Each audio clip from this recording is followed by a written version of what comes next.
it's supposed to feel.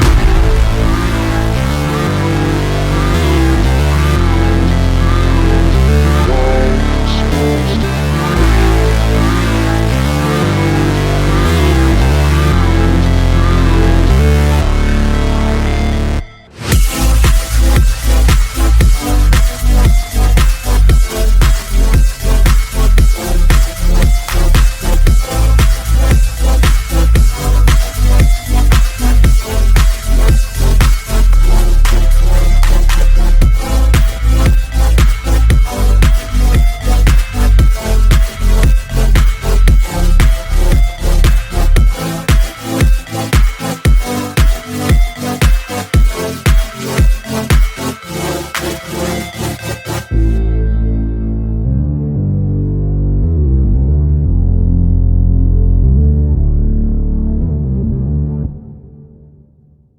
What's good, everybody, and welcome back to the channel for another episode of our Madden 23 Brooklyn Bulls expansion draft only franchise.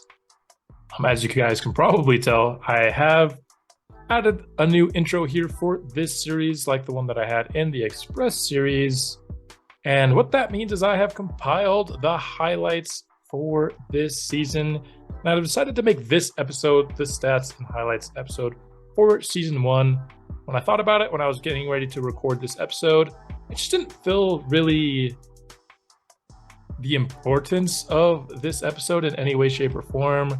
We're 5-10. We're not in the playoff race. We're not in the number 1 pick overall race. I think like the highest we can get if we go 0-2 is like 4 or something like that. So didn't really feel the need to play these games out. Under normal circumstances, I would have played the Ravens this episode. We have already played the Ravens this year. We've already played 5 divisional games this year. And so I decided that we would simulate both of these games like we do in the simulated weeks in normal episodes, go through, get into the game, but then fast sim it. And then that we would go through highlights and stats in this episode. It also gets me a chance to I like to time the off-season episodes where they're on a weekend. So they have like the entire weekend as being my most recent episode for a series. And if we time it like this, we'll be able to do that if I release 4 episodes this week, which I do plan to do. So that is kind of my reasoning behind doing it this way. Let's get into the weekly strategy here against the Jets. We got to stop Breece Hall. He's by far a bigger threat than Zach Wilson. Sauce Gardner is still only star depth, but he is already really good at 90 overall. How can you beat this Jets team? Well, it looks like they are not great against the pass. Since I am kind of trying to lose this game, I will throw it deep, as that's what we did last week, and it resulted in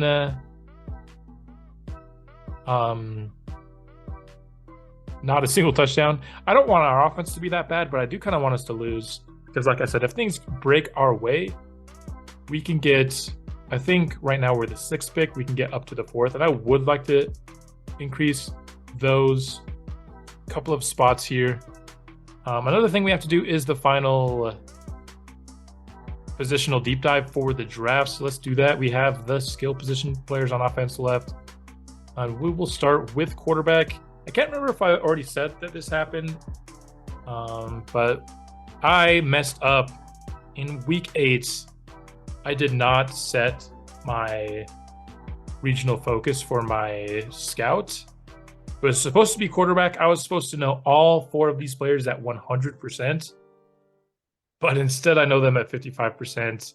I forgot to set it so it reverted to what we did last year at wide receiver, which is why we know them at 70%.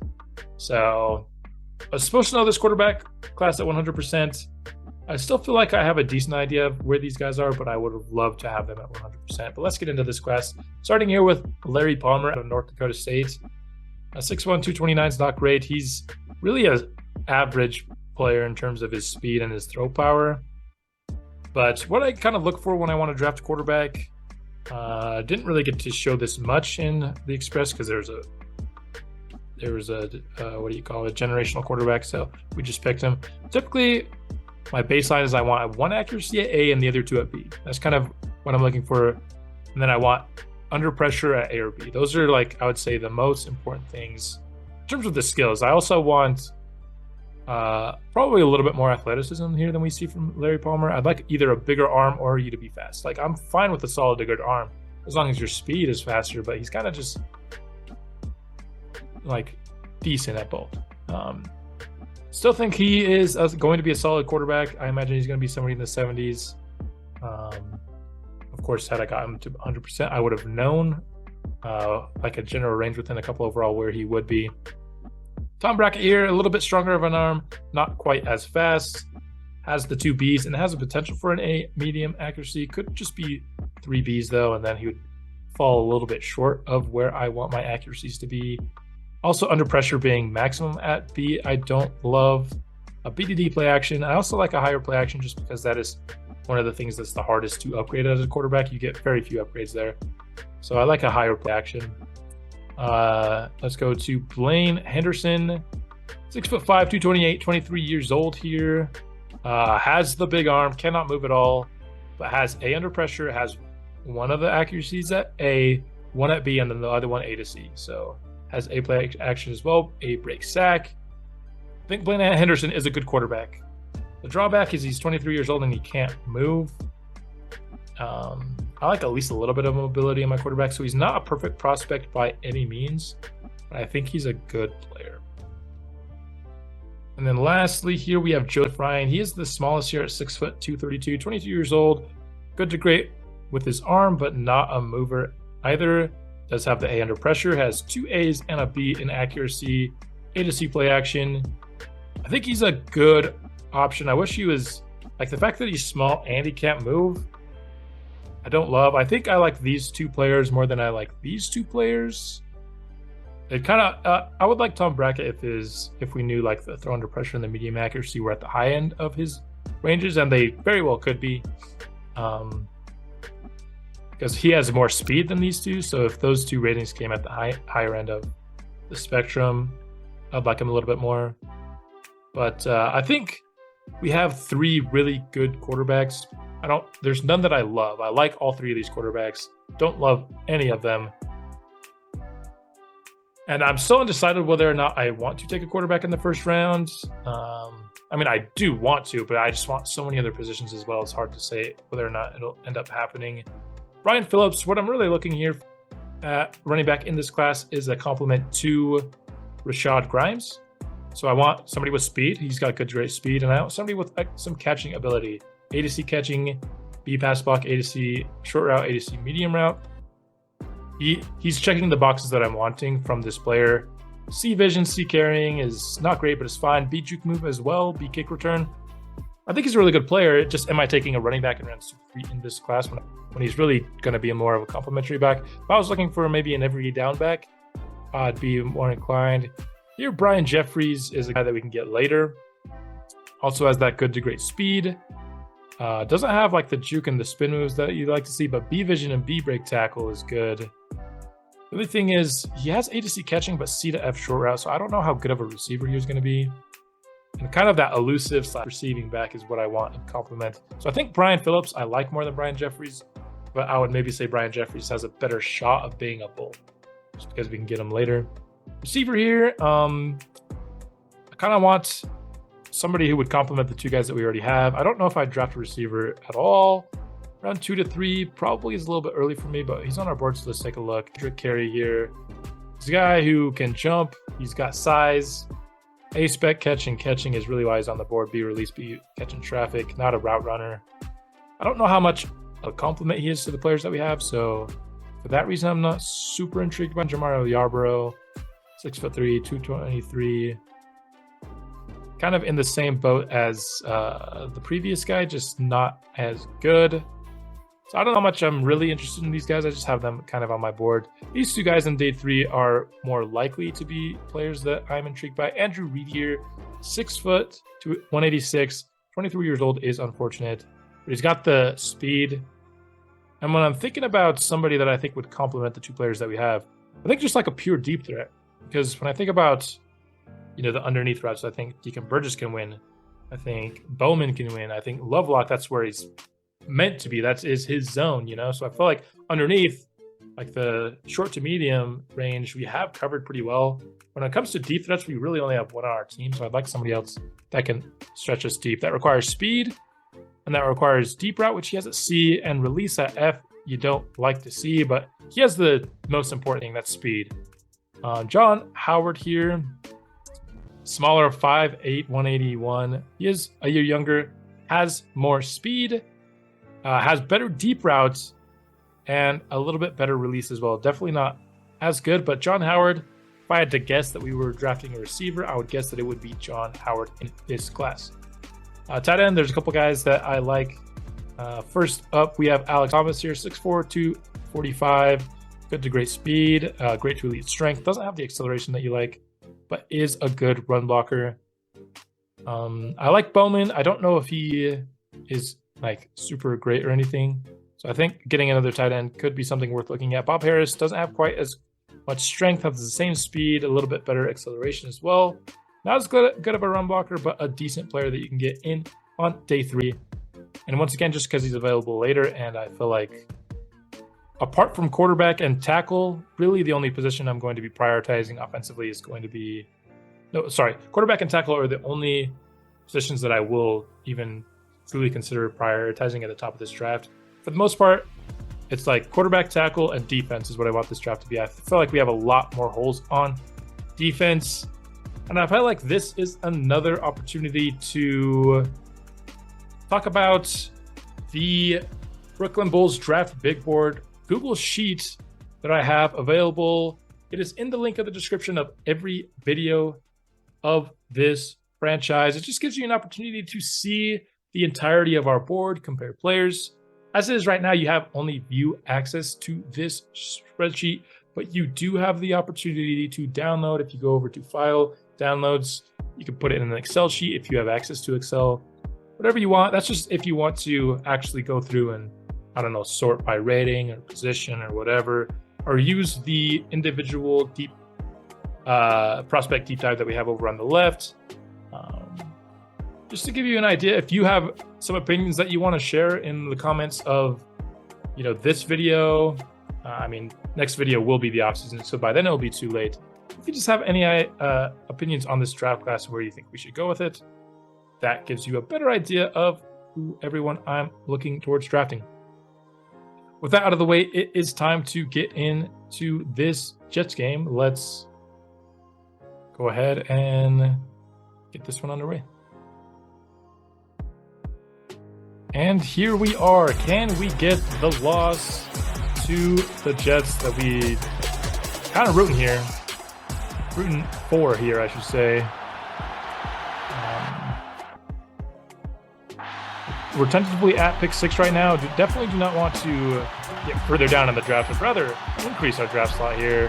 Jets have a 10-point lead on us as we approach halftime. They'll extend it to 24-7. And this is not a competitive game at all. Holy. In the Express franchise, I found that the simulation meta was to throw at medium. I think the anti-meta is probably throw it deep. Our offense has scored like 1 touchdown and 3 field goals in 2 games with throw it deep. Oh boy. That is the worst run game I've ever seen. Also, but the good thing is Deacon Burgess seems to lead us in receiving when we do throw it deep. So if you want to lose and you want our best receiver to get stats, throw it deep, ladies and gentlemen. Might be the way. A couple TFLs for Brewer and Bryant. Is Raheem McKinney not playing this game? Oh, he did. He got a sack. I just needed to start by sacks and we would have got there. I am invested in him getting sacks. I would like for him to win Rookie of the Year, which we will find out at the end of this episode whether or not he did just that. I don't want to do that. We'll do all the upgrades at the end. Just want to do one set of upgrades at the end of the episode. Once, anyone who got the Pro Bowl got their XP, won awards got their XP, the last 2 weeks of the season their XP. Rivalry rematch. Let's figure out, see if we can get a boost for losing. I don't think we can. We'd have to win, probably get a boost. Let's go take care of business. What's the goal here? Complete the sweep. It's not going to happen. And the Ravens are going to be better. Hey, I like doing that. If we can make the Ravens better, give us an increased chance of losing, I'm all about it. We're going to try to stop the run. We're going to try to throw it deep again. Until our offense doesn't lay like an absolute stinker with this, I'm a roll with it. Maybe even next year. It kind of depends on what happens in the offseason. Probably not at the beginning of the year, because I'm not going to, like, from the beginning of the year, actively try to lose games. If we can sneak into the playoffs in year 2, I say go for it, you know? Hot opponents. Let's talk about this as well. Yeah, they are hot. They're going to win the division for the second year in a row. Not going to insult the opponent. So all players are going to have plus 15 break tackle. Okay, so they still only have, the difference is only plus 5. What is the point of that? Like, what's the point of both teams getting the same upgrade? You know, it's just don't upgrade either of them. Be what I would think. But let's get into the simulation of this Week 18 game against Baltimore.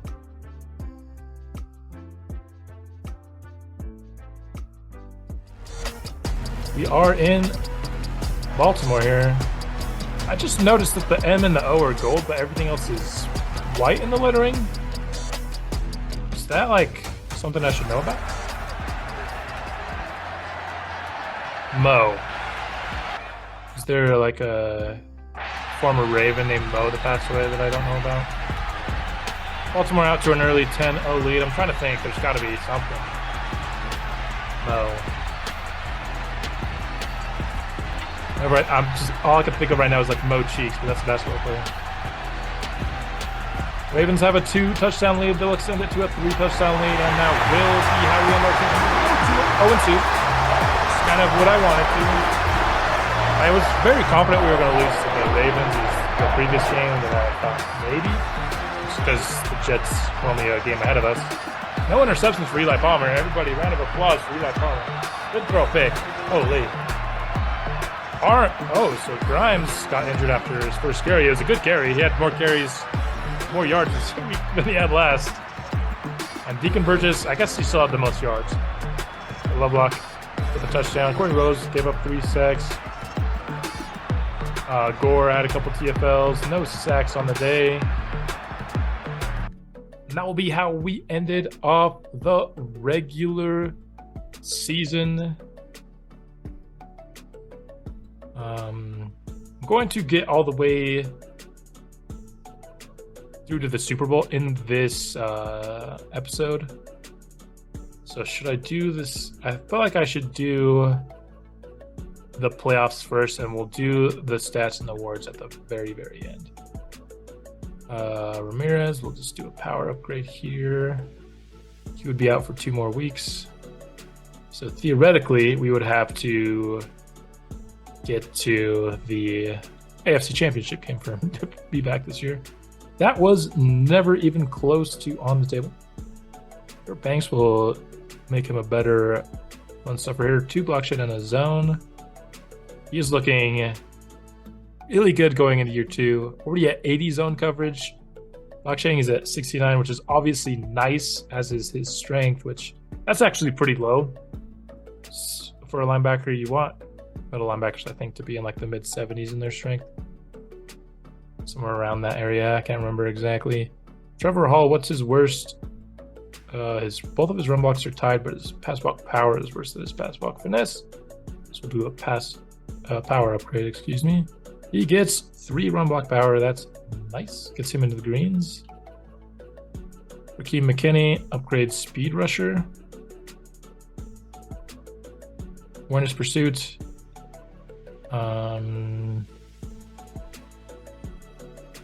We'll manually upgrade a couple more guys here. We'll do Benjamin Gore here. More power rushing for him. There's a couple tackle. Probably should make him a better run stopper if we're being honest, but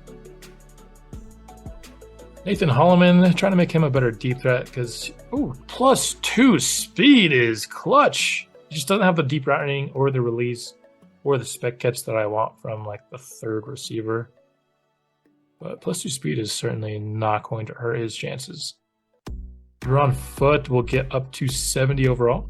No coverage. That's just what you want to see. A lot of our interior alignment are pass block archetypes, which I just think is funny. That's usually not what I go for, but that's just the best players were pass protector archetypes in UDFA. And you just can't really be picky when it comes to that. We don't need to do these replies. I think they just make our morale worse, and morale doesn't matter anymore because our season is over. And so, yeah, my plan is first, let's simulate the playoffs. Let's see how they go. See who made it. And see who wins the Super Bowl. Then we will go dig into the awards and the stats. Baltimore ends up with the #1 seed, and Green Bay, we got Dolphins, Bengals. So the Bengals narrowly make the playoffs. I saw that they actually had a losing streak. I meant to mention it, but I didn't. They make it at 9-8 as the 7th seed. Chiefs, Raiders, and Titans, Bills on our side, and then the Bucks, Vikings, Seahawks, Falcons, and Giants, Niners make it for the NFC. NFC, of course, not as much a concern for us as the AFC is. Let's simulate this week.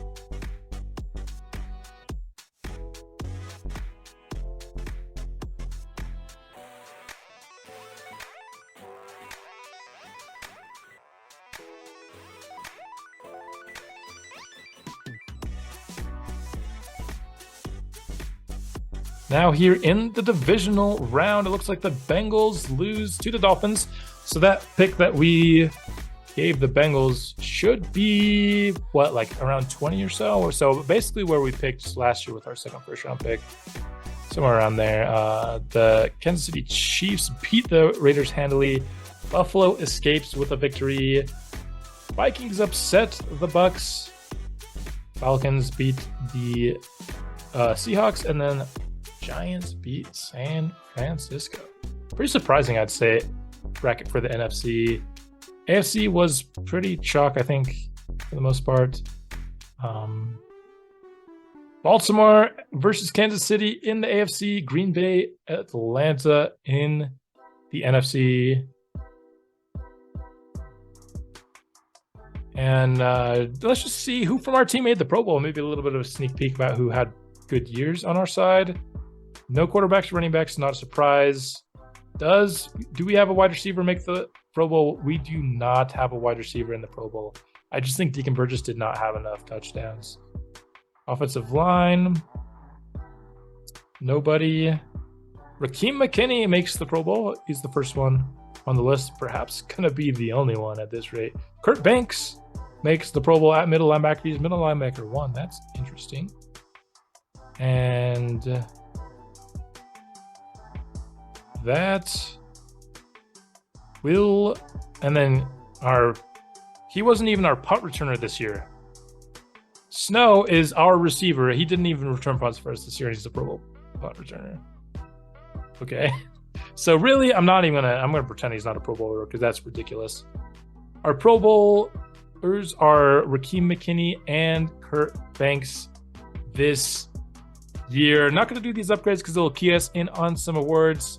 First thing I want to do is go over stats for the team individually. And while I talk about them, we will have a highlight reel going over. But first, let's talk about the stats. For Eli Palmer here, 4,100 yards, 25 touchdowns to 22 picks. Does end up with a positive touchdown to interception ratio. Gets sacked 56 times, completes 51% of his passes. When I think about Eli Palmer, honestly, I think he did worse than like the comparable players when we had Devin Hamilton in our Express franchise earlier. I think he was worse than that. I just felt like so many passes were just uncatchable this year, particularly on like third down. It's really rough to get things going on an offense when you have a quarterback who's just throwing uncatchable balls in big time spots, namely third down, like I said before. That Palmer, he showed a little bit of some flashes in the run game. He's just good enough as a runner to, get something out of some scrambles, step up in the pocket, get past the line of scrimmage. ended with a few rushing touchdowns. I forgot to show it when I showed his stat line, but he did end up with 5 rushing touchdowns this year. So that adds to him to have 30 total touchdowns on the year, which isn't anything necessarily bad. Occasionally he would make a really good throw. I mean, that's what this highlight reel is about, right? It's showing some good throws, but they just weren't often enough. And when it comes to him as a long-term player, it's a really tough sell after this year. He has, the athleticism to potentially do it. Has, 94 throw power, has, 86 speed. That combination right there tells me he can be a long-term starter, but just needs to get more accurate. We spent all of our upgrades this year on field general because that's the most consistent accuracy boost that you can get. It's just, I don't know if I believe he has the potential to be our long-term quarterback. Obviously, he has a lot of time to get better, unless, of course, we do draft a quarterback in the first round, which I'm honestly not opposed to. In the Express franchise, we waited till year 4 to draft a quarterback. I don't want to wait that long this time, mostly because I feel like this offense can be good with I think we're 2 pieces away. I think we're a better offensive tackle. Rose, our left tackle this year, just got burnt too many times, just like quickly too. And then a better quarterback. I just need a quarterback who can hit the open receivers when they're there. I feel like, you could point to a couple other positions that could use upgrades as well, but I feel like if we had a quarterback and a tackle, this offense could be good. Eli Palmer is one of the 2 players that I think is really, really holding us back from taking a step forward as an offense and just as a team in general. I need him to be better next year, if he's even the starter at all. Again, I have not made my decision there. We'll have to kind of think things over in the offseason before we get there. But need him to step up if he wants to be long-term starting quarterback. If I had to predict, I would say he will be the starting quarterback next year, just because, like I said, I think he has the physical tools to be a starter, and I think there are many more positions on this team where there's just not even a potential starter on this roster. And so pretty likely I think that he gets a second year as a shot, but if it's even close to as bad as he was this year, it will be his last year, unless the next quarterback class is awful. So that brings us here to Rashad Grimes. And let's take a look at Rashad Grimes' stats for this year. 920 yards rushing on 4.3 per carry. Definitely could have given him a few more carries, I think, on certain games, but also just felt like there were a lot of games where we just couldn't get anything going with him. Broke 40 tackles, had 7 rushing touchdowns. As a receiver, he had 19 for 149 and a touchdown there as well. Excuse me. Rashad Grimes, I felt like was a solid power back. He consistently fell forward, which was nice. I wish he would have maybe had some more successful trucks or stiff arms. He's definitely not somebody that's elusive. I didn't really expect much of him in terms of like shaking guys, but I really wish he could have just broken tackles off of more guys. And maybe that's just because I'm used to a player in my last franchise that did it much more frequently, and so we're going from like a 99 overall player to 77 overall player, which obviously he wouldn't be as good. He's 20 less overall. But when I think of the long-term player we have in Rashad Grimes, I don't know if we have an every down back. And the reason for that is he just has some limited athleticism. We really saw the difference between like a Kevon Simmons from my last franchise to Rashad Grimes here, where Kevon Simmons has like 95 speed, Rashad Grimes has 88. There would be holes that I would see that I kind of just muscle memory, I guess, from my last franchise, expected to be able to hit that and get to the next level, where by the time Rashad Grimes got there, they were kind of closed up. And so I think in the long term, he's kind of the power back to a 2-back system. And that's not saying anything bad at all. I think there are very few players in the league that truly should be, every down backs. Everything is going to this one player kind of players. I just don't know if Rashad Grimes is one of them. At the end of the day, though, I'm still very happy to have him as a power back. He is one of the best players on the team. I think he fell down a decent bit in terms of overall, like where he stands. I know going into the year, he was the second highest overall player on the team. He's not there anymore. I think he's like fourth or fifth or something like that. So that normal dev is causing him to progress at a slower rate than some of the other players on the team. You'd expect that, of course. But that doesn't mean I don't think he's a long-term starter. I just think he's more of one of the backs in the two-back system. The other back that we had in our, running back stable, I guess, this year was Russell Lovelock. Really only acquired him because he's like the brother to Johnny Lovelock, that kind of little storyline there. But he ended up having a higher yards per carry average this year than Rashard Grimes with 4.6 average on only 78 carries, 355 yards, and 2 touchdowns. He broke 10 tackles. And so he broke 10 tackles on 78 carries. That's roughly the same broken tackle, I guess, percentages. Rashard Grimes, which either says Rashard Grimes didn't break enough tackles or Russell Lovelock broke more than maybe I thought he would. He had 121 yards receiving on 23 catches for 2 touchdowns. And I don't know if Russell Lovelock is the long-term, complement to Rashard Grimes, but he definitely played better than I thought he would going into the year. So I have to give him credit for that. Getting more yards per carry than Grimes certainly was surprising. I just think he has a little bit more speed at 90, and that allows him to get to holes faster, to the second level faster. And that really just emphasizes to me the importance of getting a running back with speed to complement Rashard Grimes, just because I think that two-back system could be lethal. I don't know if it's something that we'll prioritize soon. I'm almost certain, actually, that Russell Lovelock will be, the complementary back to Rashard Grimes going into next year. I think he earned it. I think he did well. There are too many holes elsewhere on the team to really prioritize running back in this next year's draft. So Russell Lovelock exceeded my expectations. Nice job by him. And yeah, I look forward to seeing if he can continue to be good going into year number 2.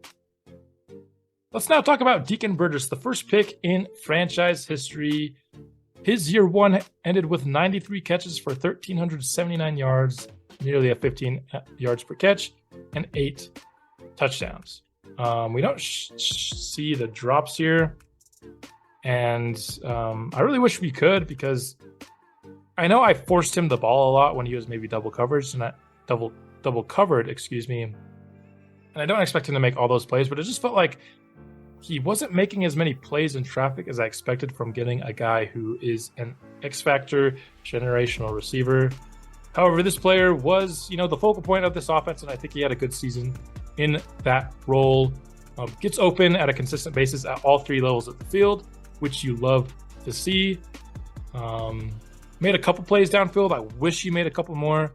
I think once we get a quarterback that maybe can more consistently get him the ball down the field, that will go up. I don't think it's all on Deacon Burgess that we weren't able to get him downfield as much as I would hope. But definitely a player I'm still confident in being the focal point of at least this offense, if not like, our entire team. He is a generational player, and it's really on me to get him a quarterback as soon as in his career as possible that can maximize his skill set. That's why I'm tempted to get a quarterback in round 1, even though, whether or not I do it remains to be seen. But really just I want to be able to maximize Deacon Burgess and all of his skill sets. I think, he's the best receiver I've had in Madden 23, even dating back to Eddie Hazelton, just in terms of his overall ability to make plays at all 3 levels of the field. Eddie Hazelton was an awesome deep threat, but let's even take that player into account when talking about Deacon Burgess's ability to make plays downfield. Like, it wasn't until the last year of our franchise that Eddie Hazelton was a consistent downfield threat. That's because that was the first year we had a quarterback that can consistently throw accurate balls down there. So I'm excited to see what Deacon Burgess becomes as his career progresses, and as we get a quarterback that can just more consistently hit him. I love this player. And while you can maybe theoretically say I was a little bit disappointed in his ability to get plays downfield consistently, I don't think that's all on him.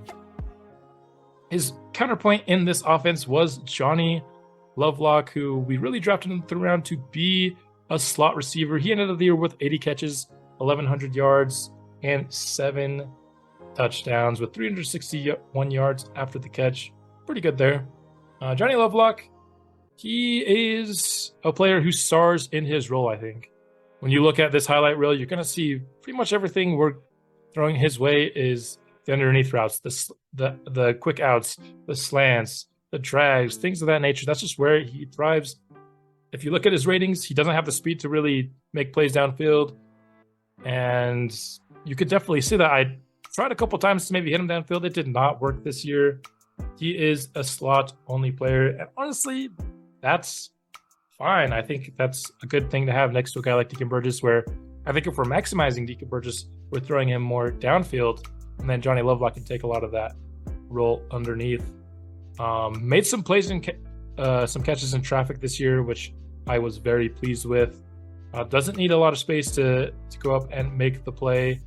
I wish, he has a really good spin move. I wish I was able to utilize that more this year.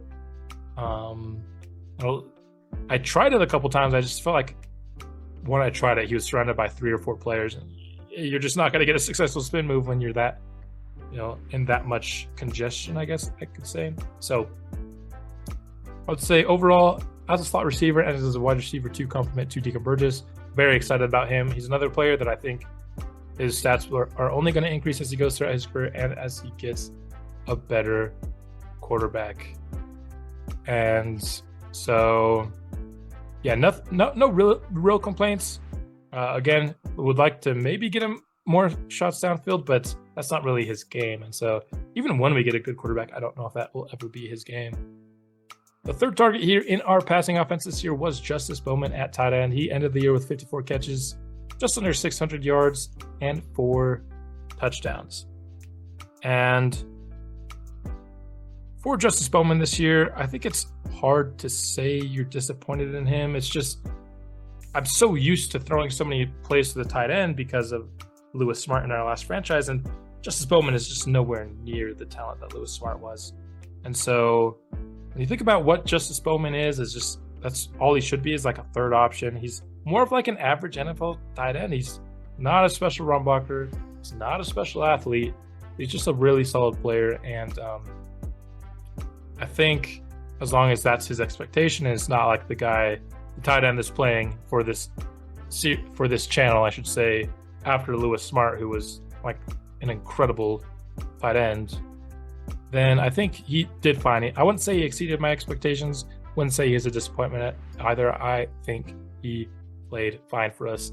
Nathan Holloman had 39 catches, 521 yards, and 2 touchdowns this year as the 4th option in our passing game. He's a fine player. I think he's definitely, replacement level. I don't think he did anything this year that, a 4th round receiver that we could get in the draft couldn't replicate.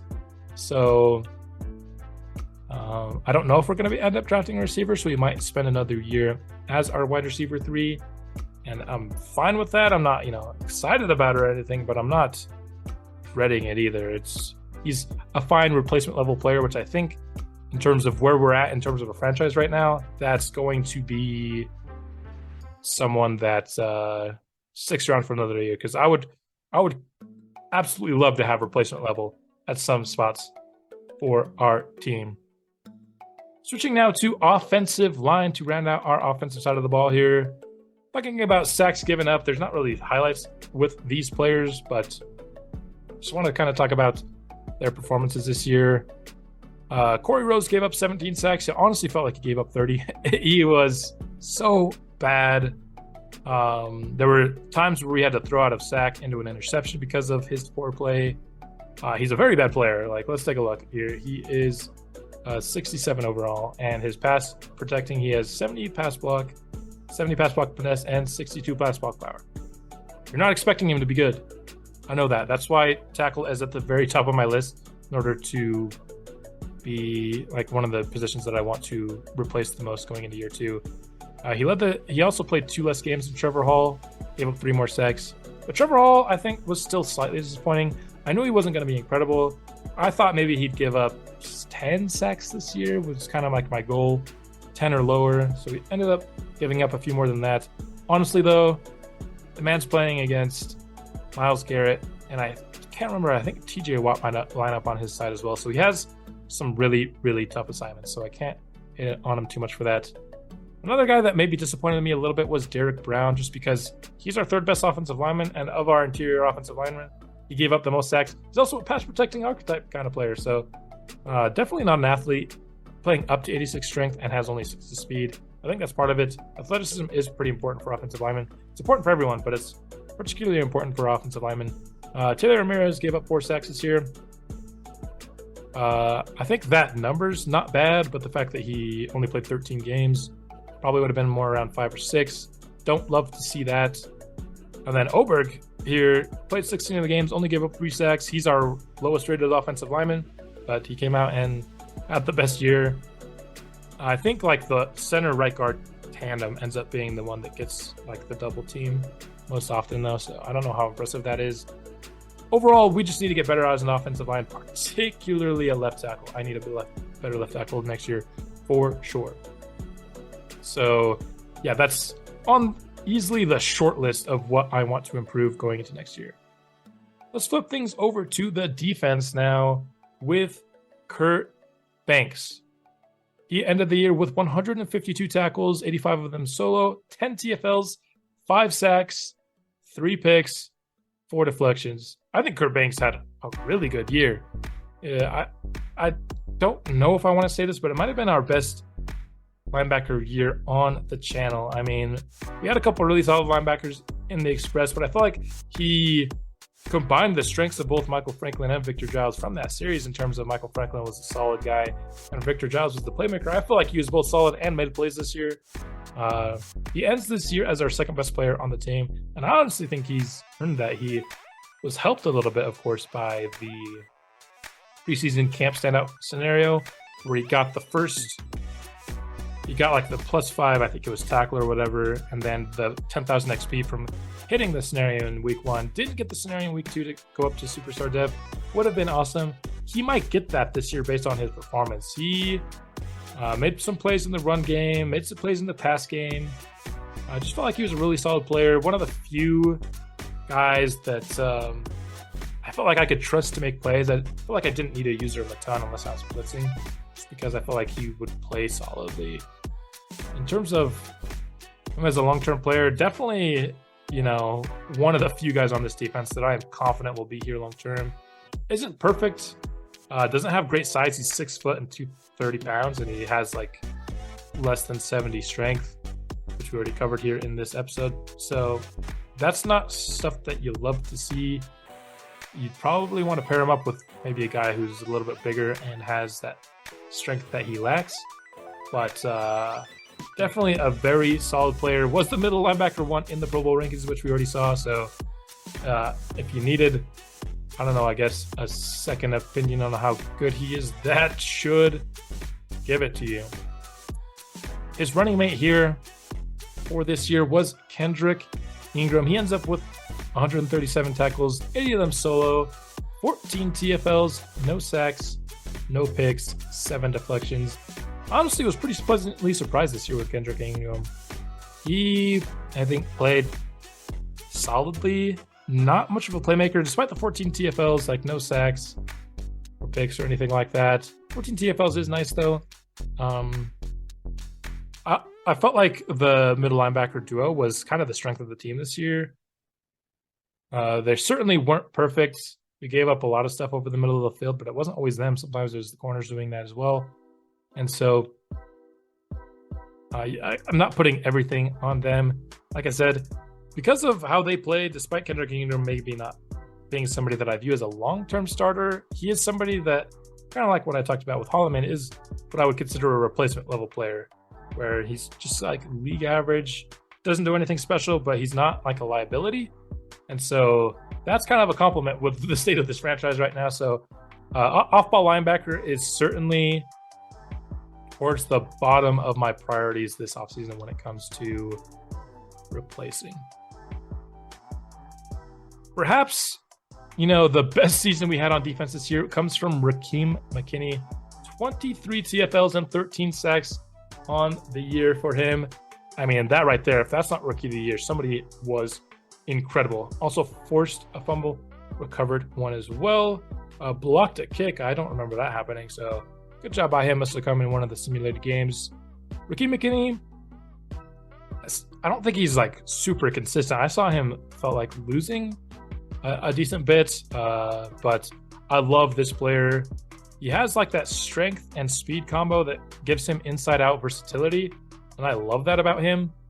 And so, he's our base end in our 3-4, so he plays inside, right? But then he's our rush end as well, so that we kick him out to the outside.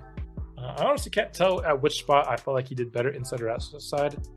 I guess we can just watch this highlight reel and find out which spot he had more highlights from, and that could give us an idea of it. But to run a 3-4, I feel like you need a couple different prototype players to make like running a 3-4 worth it compared to a 4-3 in this game. One of them is the inside outside versatile guy like Raheem McKinney, so the other being a nose tackle. So I like Raheem McKinney a lot. He is one of like maybe 3 or 4 guys on this entire defense, if even that. It might be like 2 or 3, but I am very confident is somebody that I want on this team long term. And so great job by him. Hopefully he wins Rookie of the Year. We saw that he did make a Pro Bowl, so that's good for him, and I think he did really, really solidly this year. Next up on the list for the defensive line is Benjamin Gore here. He's a guy who he had a breakout scenario earlier this year to go to Star Dev. He actually hit it, but the game didn't give it to him. In terms of what he did this year, 14 TFLs, 6 sacks. Don't know if that's going to be enough to get it to him that way either. But Benjamin Gore, I think, was our second best defensive lineman this year. Played solidly, made some plays. Felt like a lot of those sacks had to have come in the games that we played, just because, I don't know, it felt like I felt like I remember him having 5 sacks, so wasn't very productive, I guess, in the games that were simulated, but in the games that we play, seemed to do pretty good for me. Another guy I don't think has much chance to be a long-term starter for us. He has a lot of limitations athletically, but could be the guy that's back starting for us next year, depending on how the draft goes. Frank Brewer was next with 5 sacks and 14 TFLs. He is the highest rated of our outside linebackers and probably the most productive as well. I don't love this player, but I feel like he is another one that I'm going to dump into this replacement level player bucket here that I've set out for several players on this team, which means he's probably coming back and starting for us next year too. Replacement level is like, I will take it. I will gladly take it at this point in this franchise. So Frank Brewer, decent playmaker, not a great player at all, but probably going to get another year with us. Maybe he was a 23-year-old rookie, so I don't even know if at this point a breakout scenario could get him to be a long-term starter for us, but I guess it's possible. If he gets a breakout player at the age of 24, maybe. The other edge player off-ball outside linebacker that we had was Jack Core. He ended the year with 7 TFLs, 5 sacks. Don't really have too much to say about this player. I felt like a lot of his sacks came from the quarterback rolling into them or coverage sacks, something like that. Don't know how much of a player he truly is, but a playmaking player. But he's somebody that is going to be on the top of my list for players that I want to be replaced in the draft. Last guy here that I'm probably going to preview here in the front 7 will be Jermaine Bryant. Ends the year with 8 TFLs and a sack. Nothing impressive stats-wise, but he is a player that is one of our highest rated defensive line players. Again, kind of maybe a replacement level player. Not much of a pass rusher. Been trying to, with his last few upgrades, upgrade his power rush moves. But kind of 50-50 on whether or not he starts next year for us. Kind of depends on how the draft goes. because I don't know, like Benjamin Gore had a better season than him. So if we draft one interior defensive lineman, do we just say Jermaine Bryant's the higher overall player he should start, or do we give it to Benjamin Gore, who had a better season? I truly don't know. Time to switch over now to the cornerback position. Well, we will start with John Atkinson. Ended the year with 88 tackles, TFL 2 picks. He also had 8 deflections. John Atkinson, he was decent. He was solid. Not something you want to say about your corner one, but somebody that I think can long-term be a player for us. Again, one of the few players I think I can say that for on this defense. At 6'1", he's got good speed. He's decent in both coverages. I felt like he developed a decent bit this year. Came in as like a 70 overall. I think he got like 5 or 6 overall upgrades this year, which is pretty dang good. Made some plays on the ball this year. Got beat, plenty as well. I'm not going to pretend like he was perfect or anything, but somebody that I am confident can be, somebody that's on this team for the long haul. Somebody that we had opposite him and at slot corner this year was Clayton Godfrey. He's a guy with size, not a lot of speed. That's a year with 118 tackles, 5 TFLs, no sacks, 3 picks, 5 deflections. He's a guy that, like, in the first half of the year, I would have said he was playing like our best corner on our team. He was making plays quite often, I feel like, in the first half of the year. Back half of the year, I feel like the playmaking went away and he just became a slow slot corner that gave up a lot of plays over the middle. If you had asked me, week 8 or week 9 or so or whatever, midway through the year, if I thought he was going to be a long-term starter on the team, I would have said yes. Now it's more like, I don't know. I'm confident he's going to have at least one more year on the team playing, if not both outside corner and slot, at least being our slot corner, where, maybe his lack of speed can be a little bit less abused. He does have good size, and he's shown glimpses of playmaking ability. Still, I think, despite that it was mostly in half of a year, I feel like he was our biggest playmaking defensive back. So, yeah, he's going to get at least one more year. The third corner that we had on the team this year was Dante Logan. That's the year with 29 tackles, 2 for loss, a pick, and 11 deflections. Actually led defensive back in deflections. And I felt like that was the case when we played the games too. When he was targeted, I felt like he did a pretty decent job. It is sad that he has no interest in returning, and he won't be back with the team. Benjamin Dent will probably take his place unless we draft somebody. So, good 1-year rental. I'd say he was one of the more pleasant surprises on the team this last year. Solid player. Again, I would put him in the replacement level bucket where I'd be happy to have him back starting for another year, but his contract is up and we are not going to re-sign him, most likely. Now that brings us to the safety room, where we will start with Duron Foote, who had 118 tackles this year, 5 TFLs, a sack, no picks, 2 deflections. Honestly, the safeties this year I think played pretty just like meh for the most part. Duron Foote made a couple of decent plays here and there, but not really anything that I look at and be like, yes. Not anything that I would look at and be confident that he's a long-term player for us. Maybe he could be like a dime backer safety for us in the long term, which is the position he played when I drafted him in our Chicago Bears franchise. Of course, this is the draft class that I had in that Chicago Bears franchise. I don't know if he's going to be a long-term player for me, though. Jesse Byers is the other safety, much like Duron Foote. Don't know if there's much great to say about him. 84 tackles, tackle for loss. Had 1 deflection. He forced a fumble. Just a guy that just kind of played defense for us. Didn't make a ton of great plays that can be, put in a highlight reel or anything. So hopefully he can, improve, because he is a 21-year-old guy that I have hope that could be, one of our long-term safeties. I just don't feel like either one put like a stamp saying like it should be me. And then I guess lastly here, we'll just talk about kicking and punting. Miguel Matias was 24 of 29 on the year, 82%. had one of his field goals blocked, had a long of 57. His extra points were 100%. He didn't miss anything under 40 yards.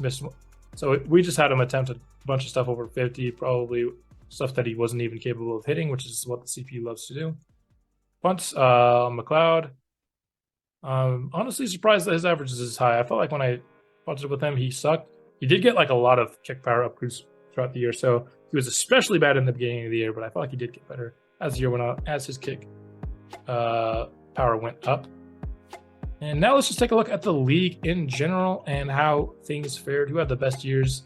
Joe Burrow, 5,100 yards, 45 touchdowns, 12 picks, led the league in yards and maybe touchdowns as well. He did. Tua, 44 and 8, had a great year too. In terms of league leaders in interceptions, Eli Palmer led by 4 picks. Fellow rookie Clayton Rhodes was next. Jared Goff had 16 as well. In terms of players who actually played, the best completion percentage was tied between Dak and Joe Burrow at 70%. And of guys that actually played a bunch, I'm sure we are last. Yes, we are by 7%. So Eli Palmer was easily the worst quarterback in the league this year. I want to see kind of the starters who was the worst in yards. So we were close to the worst in yards. Lamar Jackson was, Justin Fields, some of these running quarterbacks in running schemes. So yards-wise, not terrible, but touchdowns, I want to see of the starting quarterback touchdowns. I'm sure we were very low. Yeah, not like the worst, but certainly not towards the top.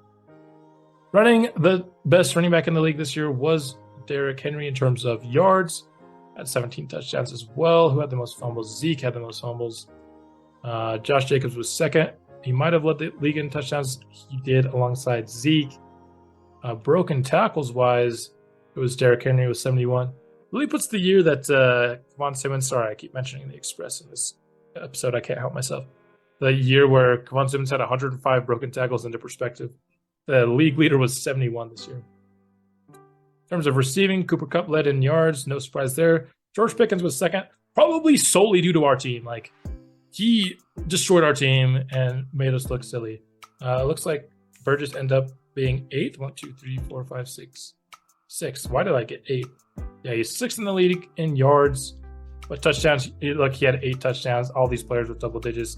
That's why he ends up not making the Pro Bowl, despite probably deserving to in terms of his yardage output. So if we want him to make the Pro Bowl and develop faster in future years, we just got to get him into the end zone. Let's see. Who was the best run after catch receiver? It was Cooper Kupp and Godwin, these 2 slot receivers. Not, much surprise there. Blocking, the most sacks. We talked about how bad Corey Rose was. He did play 2 less games, so he probably actually would have led the league had he played all 17 games, but a couple guys had more than him, and a few guys tied him up in terms of sacks allowed. Defensively, Kurt Banks led the league in total tackles. It's just like we never get a ton of solo tackles when you play the games, unfortunately. Because you see all these guys with much more solo tackles than him. And then you look at assist tackles, it's like the top 4 are all our players. TFLs, this isn't accurate because Raheem McKinney had 23. So Raheem McKinney led the league in TFLs, also had 13 sacks. Maybe he wins defensive line of the year. Let's see. This is NFC. So Max Crosby probably wins it over him with 21 and 14.5. So, Max Crosby's a linebacker. You have to keep going. And we're talking about Quinton Williams. Raheem McKinney might be the best defensive lineman. He might win it. Guess we'll have to see.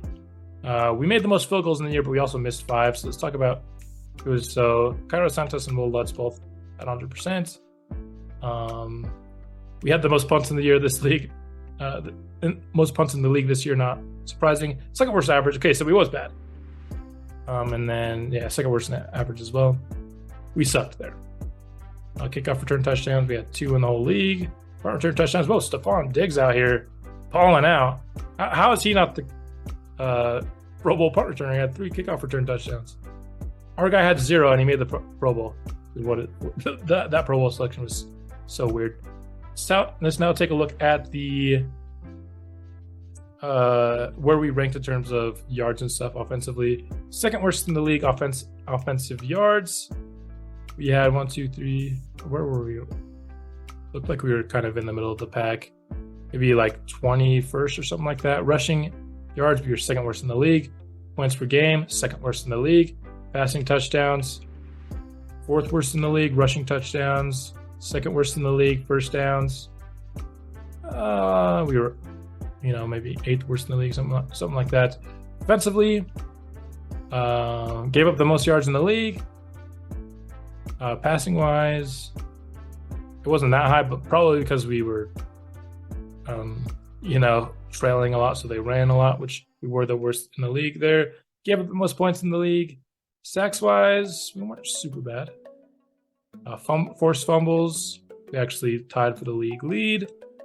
Interceptions, it looked like we were kind of in the middle of the pack. With that out of the way, I think the last thing we need to do in this episode is take a look at the yearly awards and see who wins the Super Bowl. Tua Tagovailoa, I think, because of the lesser interceptions, ends up winning MVP. Josh Allen was also ahead of Joe Burrow. Probably Josh Allen had a lot of rushing success. Coach of the Year goes to Arthur Smith of the 10-7 Falcons. Interesting. AFC, let's talk about Offensive Player of the Year goes to Josh Jacobs. Did we have anyone in the running? We did not. Tim Patrick was ahead of us. That's cool. Defensive Player of the Year, we had Rakeem McKinney 5th and Kurt Banks 6th. So with all these players being ahead of him in Defensive Player of the Year, I don't imagine Rakeem McKinney's going to win Best Defensive Line. Offensive Rookie of the Year goes to Deacon Burgess, who is over Lovelock, who is over Grimes, who is over Palmer. So not surprising that we had kind of maybe cornered the market there. So Deacon Burgess will get a nice little upgrade. Can't upgrade depth trait, unfortunately. Justice Bowman also makes the list since he's already X Factor. Rakeem McKinney does win Rookie of the Year over Kurt Banks. Honestly, both of them should have won it. We had the top 4 players. We also had 6 and 7 and 9 and 10. So Rakeem McKinney wins it. I almost feel like I wish Kurt Banks would have won it because I feel like it's easier to dev up defensive linemen based on their stats more than off-ball linebackers. But I'm not going to complain. Eli Palmer, was he even a top 10 quarterback? Yeah, no, he wasn't. He was the worst. What am I talking about? Not going to have a top 10 running back, I don't think either. Should have a top 10 receiver. Burgess goes 8th, which is how many where he was yards-wise in the whole league, though. Offensive lineman, we shouldn't have anybody. We don't. Defensive lineman, Rakeem McKinney is 4th for that. Linebackers, it's always going to go to off-ball linebackers. If we take, he was the best off-ball. He was rated as the best off-ball linebacker in the league, in the AFC, I should say. And then Godfrey makes best DB. And Matthias, I don't know why I call him Santos, is on the list for kicker. So that should be 2 players with upgrades here, Deacon Burgess and Rakeem McKinney. McKinney gets 2.